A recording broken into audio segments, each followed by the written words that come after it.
আজকে 2রা এপ্রিল। আজকে থেকে আমরা ত্রিপুরা মধ্যশিক্ষা পর্ষদের খাতার মূল্যায়নের কাজ শুরু হয়ে গেছে। আমাদের দ্বাদশ শ্রেণী +2 স্টেজ দুটো স্কুলে মূল্যায়নের কাজ চলছে। আর মাধ্যমিকের যেটা 10th ক্লাস, এই পরীক্ষার মূল্যায়ন চলছে 4টে স্কুলে। 12-এর মূল্যায়ন হচ্ছে বর্দোয়ালি হায়ার সেকেন্ডারি স্কুল আর নেতাজি সুভাষ বিদ্যানিকেতন, এই দুটো স্কুলে। আর মাধ্যমিকের খাতার মূল্যায়ন হচ্ছে Kamini Kumar Smriti higher secondary school, Bajjang girls higher secondary school, Bijoy Kumar girls higher secondary school আর Bani Vidyapith higher secondary school, এই 4টে স্কুলে। সব কাজ ঠিক মতো শুরু হয়ে গেছে।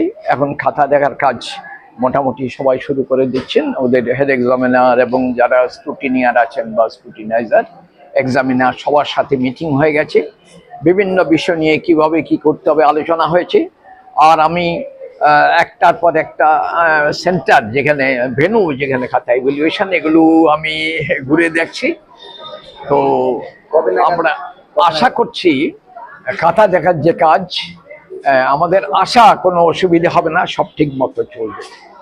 আর আমাদের টার্গেট দিন 15 দিনের মধ্যে খাতা দেখা শেষ করব। দেখা যাক কি হয়। যদি কোনো অসুবিধা না হয়, হয়তো 2-1 দিন আগেও শেষ হয়ে যেতে পারে। কবে নাগাদ রেজাল্ট প্রকাশিত হবে আনুমানিক? খাতা দেখা শেষ হয়ে গেলে তার পরবর্তী 15 দিনের মধ্যে রেজাল্ট আউট করার চেষ্টা করব আমরা।